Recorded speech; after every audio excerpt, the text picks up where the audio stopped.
What's going on, guys? It's your boy How Free Speaks. About to get it in today with some Queen. Yo, we're gonna get in today with some Queen. We ain't gonna play about with freaking nonsense things. You get what I'm saying, my guy? Anyway, before I go off on a tangent, I want to thank Zenobia. Okay, fundamentally, I did a reaction to "Keep Yourself Alive," the official video. Okay, back then. She left a comment which was approximately 2 weeks ago. Okay, didn't really pay much attention to it, but obviously the earlier Queen stuff I'm kind of keen on, because I've sort of throughout this sort of journey and exploration of their music, I've gone forward and discovered great songs. I mean, I have a few favorites now. It's a Hard Life is a great song. I have to admit, it's a hard life. Okay, some of you might disagree with the video, whatever, but the song itself is fabulous. All right, the intro, all right, I don't want my freedom, all right, I don't want. I'm not going to try singing, but I just did anyway. So she wrote here, Zenobia, great reaction. You are right, this is very early Queen. It is one of their first songs they recorded in 1971 at the Lane Lea Studios as a demo. Okay, they obviously took the demo to a lot of studios, but they recorded the song in 1972 for their debut album at Trident Studios. This was the first song they ever released as a single. Okay, I think it's a great single, but they didn't have any success with it. All right, so she says this is likely the only song of theirs that really failed off the charts. Okay, so this song, "Keep Yourself Alive," when it initially was released, was the only one that sort of literally flopped. Okay, and the reason I'm approaching, so thank you very much for the comments, Zenobia, and I'm approaching it this way because of the 7 Seas of Rye reaction I did. Okay, so based on that reaction, which was their fundamentally first song that hit the charts to gain success, they had a number of other singles that were entered into the UK charts that didn't do well. "Keep Yourself Alive," based on that comment and based on some of the other comments I've read, was one of them. Okay, so we're going to jump in with this reaction. This is the demo version of "Keep Yourself Alive." I have done the one that was released on the debut album, okay, which the link is here for that reaction. Okay, so do go ahead and check that out. Okay, I will appreciate that. But this is the demo version. Okay, so we're going to see how it's different. I'm not doing a comparison here. We're going to let the music do the speaking. All right, so guys, if you haven't already, please make sure you do hit that subscribe button, notification bell, give this video a like, give it a share, because we're going to jump in today with Queen, "Keep Yourself Alive" demo, okay, which was done in 1971. All right, so it's a first time listen, first time reaction, as per the standard. All right, here we go.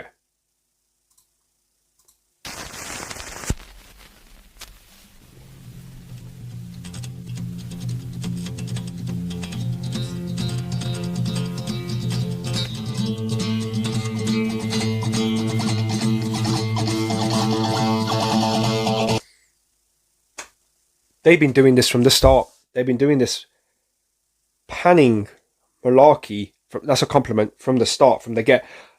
Hey, if any Queen sort of diehard, like literally people that know the production, or any Queen member out there, or if you're watching this, whose idea was that? Whose idea was it to always sort of pan cross left to right? Who made that up? Who did it? Was it all four of you? Did you all agree on it? Like who did it?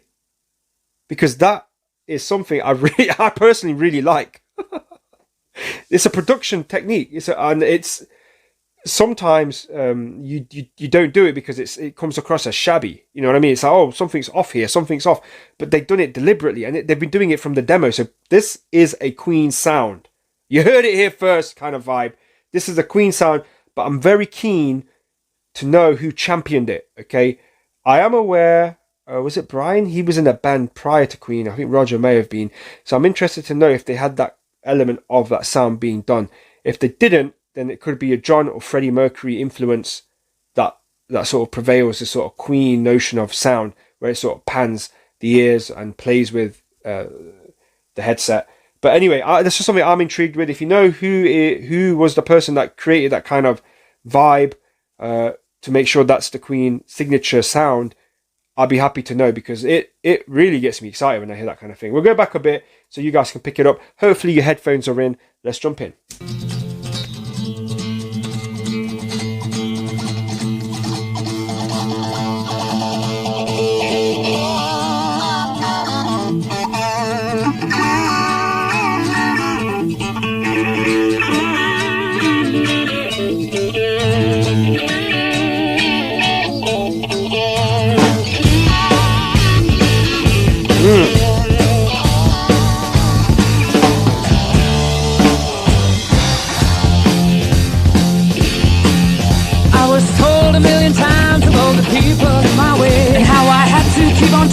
you just get better every day. But if I crossed a million rivers and I rode a million miles, then I'd still be where I started, bread and butter for a smile. I sold a million mirrors in a shopping alleyway, but I never saw my face in any window any day. Now they say your books are telling you to be a superstar, but I tell you just be satisfied and stay right where you are. Keep yourself alive, keep yourself alive. All you people, keep yourself alive.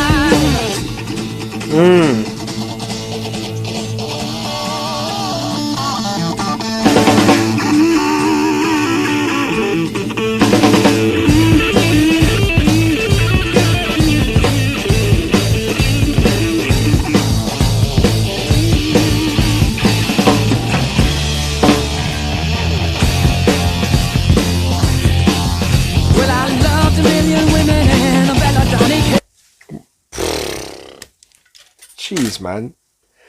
Freaking hell, I've said it before. I did the Jesus reaction too. Like, imagine you're freaking a record label and you get this thrown at you. Okay, so the only thing I would say, the drums, again, they're quite overpowering a bit. You can hear Brian going away in the back. It's sort of, the drums are dominating the sound. Maybe that was a studio leveling at the time. You know, the levels at the time were pretty high. Who knows? But yeah, this is good anyway. It's got the rhythm there. It's the main thing that gets me with Queen is the rhythm. Okay. Oh, this is not a music video though. Yeah, it doesn't have to be. Freaking make your own music video in your head. But yeah, the rhythm in the song, and I've done the other reaction. It's like an up pace, almost. I wouldn't say like a breakthrough kind of vibe where the train's moving at a certain pace.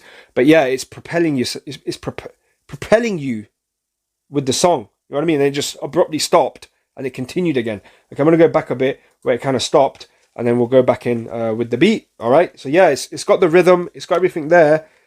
Not sure why it flopped off the charts. Flopped means didn't do well. Okay. So I'm not sure why. Compared to Seven Seas of Rye, you can actually groove to this. You know what I'm saying?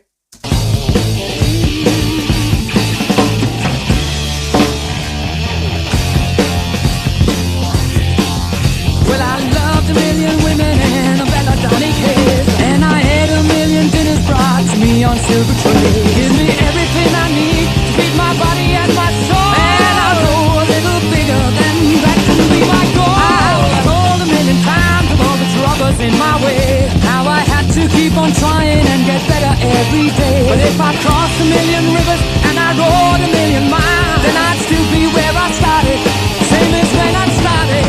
Keep yourself alive, yeah, keep yourself alive. Take you all your time and money, honey, you'll survive.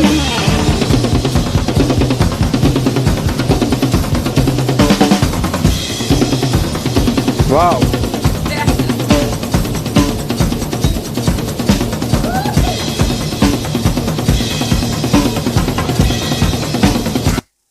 I'm going to go back. Can you hear the ad-libs? Who is that throwing the ahoo's in the back and stuff like that?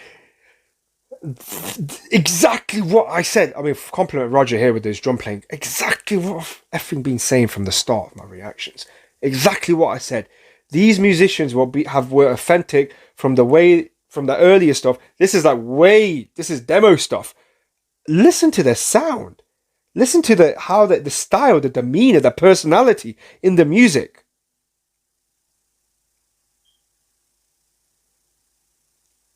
How they kept that through the years. Literally. Okay, they evolved with the times and, but the signature things were there.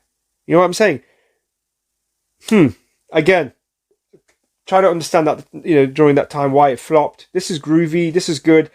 Possibly because we know post-Queen, post-Live Aid, and we know what they became, the amount of impact they had on the world. But obviously, if you hear this from a first glance, you're like thinking, what's all that noise in the background? Why is he screaming? Is that Freddie? Why are the drums so loud? Why is there a guitar solo? What's all this? Ahead of their time, chaps. Ahead of their time, perhaps. That's what it is. So we're going to go back a bit. But yeah, ad-libs are there. It reminds me of that Freddie Mercury and Michael Jackson song I did as well. Again, State of Shock, was it? When they were doing those ad-libs back and forth. Again, slightly, you can just hear Freddie. Maybe it's Freddie Mercury in the back throwing those... his voice out there.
Nice.